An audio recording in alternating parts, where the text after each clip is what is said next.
I know this is a thing a lot of people have been doing recently, so I thought I'd hop on the ride because I like movies and films and I am a good little consumer. Anyway, let's get into it. At number 5, we've got 13 Lives. So this was a movie that was somewhat secretly released. There was not much talk about it, nor many advertisements surrounding it. Though it was directed by Ron Howard, so you would think more people would have seen it. But nonetheless, it's a pretty great film. It's based on true events, the events of the Tamlun cave incident, excuse me if I'm butchering that name, in which 13 kids got stuck in a cave during an intense season. It's a truly suspenseful and thrilling film that keeps you holding onto your seat, and Colin Farrell and Viggo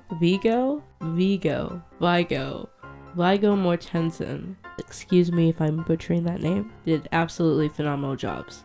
So if you really want to crap your pants, by all means, go ahead. Would highly recommend.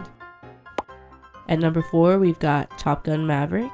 When I watched this film, I never saw the original Top Gun, but this film basically fills you in on all the basics pretty well. Though I can see how that would be annoying for the average fan who already knows all the details, but overall I'd say it's also a suspenseful, yet fun and entertaining film. The only issue I have with it is the first half of the film, reintroducing a unnecessary love interest that was slightly teased in the first one, just for it to go nowhere and mean nothing. But other than that, I would recommend it. Tom Cruise kills it every time, and Miles Teller is a fun new addition to the film. What is Top Gun? It is a story about a man's struggle with his own homosexuality. Bruh. At number 3, we have The Fable Men. Waited a long time to see this one, and I can say that it was basically worth it. The main character, Sammy, played by Gabriel LaBelle, definitely deserves more recognition. And Michelle Williams was great as always, though as a character, that statement is debatable. If you like watching films like me and enjoy the behind-the-scenes making of them, you'll definitely like this one. Close to the end now, at number 2, we have Glass Onion. I'll put the link to my full review in the description, but overall I'd say this is a fun murder mystery trilogy, and I can't wait to see more from Rian Johnson. I freaking knew something! And number 1, we have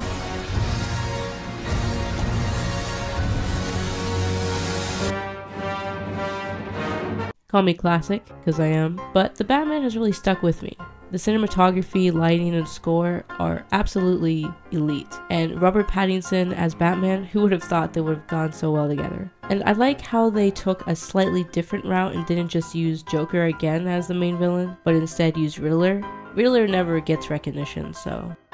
Spoiler alert, they did slightly have the Joker in it anyway, which just kind of takes away from the overall story. Like DC, we don't need to see another Joker. Have you seen this? He's got sunglasses on. Overall though, I would definitely recommend this film. It is a bit long, but it doesn't really pace, and is overall a joy to watch. Hey, that's pretty good. Bonus round. Okay, before we go, let's address the elephants in the room. And let's take a look at some honorable mentions.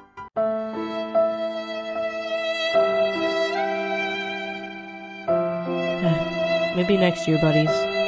Now the number 1 spot goes to, drumroll please.